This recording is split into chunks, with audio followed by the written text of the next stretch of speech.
Assalamualaikum warahmatullahi wabarakatuh. Perkenalkan, nama saya Novita Mardani dengan NIM 203141100 dari kelas 2 DPKMI. Dalam materi ini, saya memperoleh materi dari kelompok 9 yaitu tentang konseling individual dengan materi tambahan dari jurnal dengan judul penerapan layanan konseling individual dalam mengatasi kesulitan mengemukakan pendapat dengan volume 1 nomor 1 Februari tahun 2017. Saya ingin menyampaikan sebuah motivasi yang mungkin bisa membuat kita semangat untuk belajar. Jangan malas belajar, karena ilmu adalah harta yang bisa kita bawa kemanapun tanpa membebani kita. Kemudian kita memasuki dalam penjelasan tentang apa sih itu konseling individual. Baik, konseling individual terdapat 4 poin, yaitu poin pertama yaitu pengertian tentang konseling individual. Konseling individual merupakan pertemuan antara konselor dengan seorang klien secara individual yang dapat dikatakan bernuansa raport atau secara pendekatan. Di sini, konselor memberikan bantuan atau saran untuk menyelesaikan masalah klien tersebut.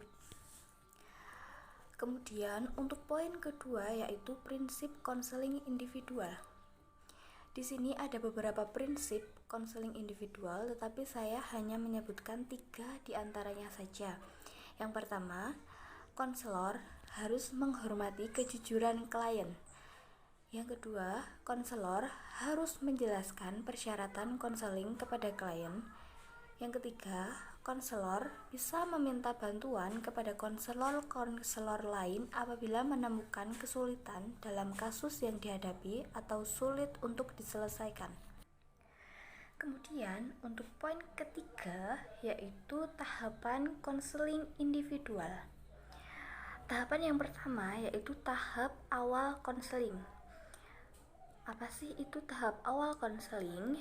Tahap awal konseling biasanya tahap ini terjadi saat klien memenuhi konselor sampai menemukan definisi masalah klien.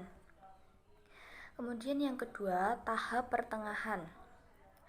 Di tahap ini memfokuskan untuk mengetahui lebih jauh permasalahan klien.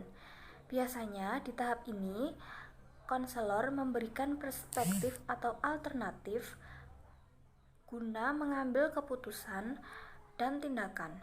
Di sini tujuannya untuk mengeksplorasi masalah dan kepedulian klien lebih jauh.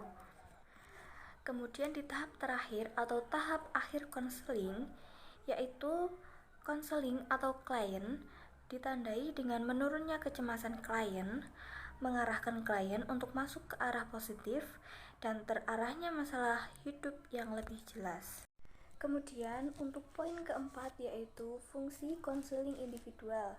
Di sini konseling individual memiliki 4 fungsi, antara lain yang pertama, fungsi pengembangan. Fungsi ini untuk mengembangkan seluruh potensi yang dimiliki individu. Yang kedua, fungsi penyaluran.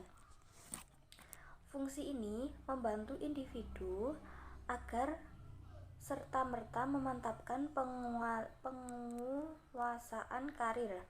Kemudian yang ketiga yaitu fungsi adaptasi. Fungsi adaptasi ini membantu para pelaksana rehabilitas panti yang mengadaptasi program pendidikan. Kemudian yang terakhir atau fungsi yang keempat yaitu fungsi penyesuaian.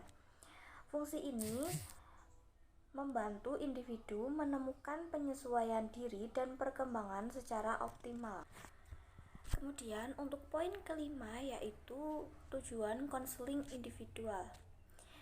Tujuan yang pertama yaitu tujuan perkembangan. Tujuan perkembangan ini, klien dibantu dalam berproses perkembangan seperti kehidupan sosial, pribadi, emosional, kognitif, dan fisik. Yang kedua, tujuan pencegahan. Hal ini dilakukan untuk menghindari hal-hal yang tidak diinginkan. Yang ketiga, tujuan perbaikan. Di sini, konseli dibantu untuk menghilangkan perkembangan yang tidak diinginkan.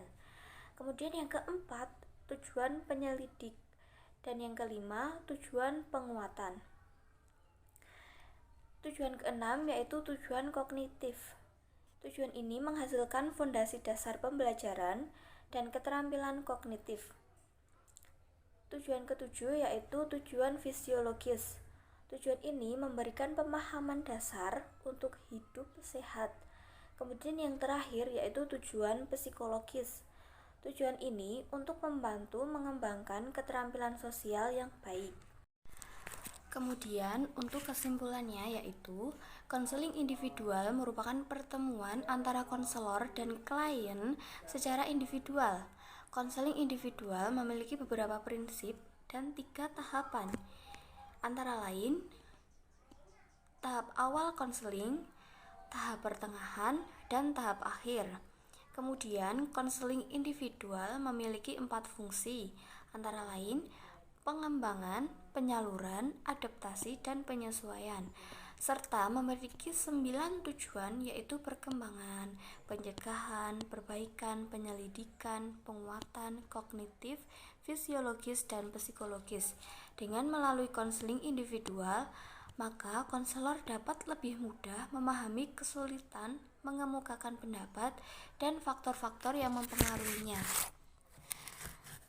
Sekian penjelasan dari saya. Apabila ada salah kata mohon maaf, dan semoga bisa membantu kita semua dalam memahami sedikit untuk masalah konseling individual ini. Sekian, wassalamualaikum warahmatullahi wabarakatuh.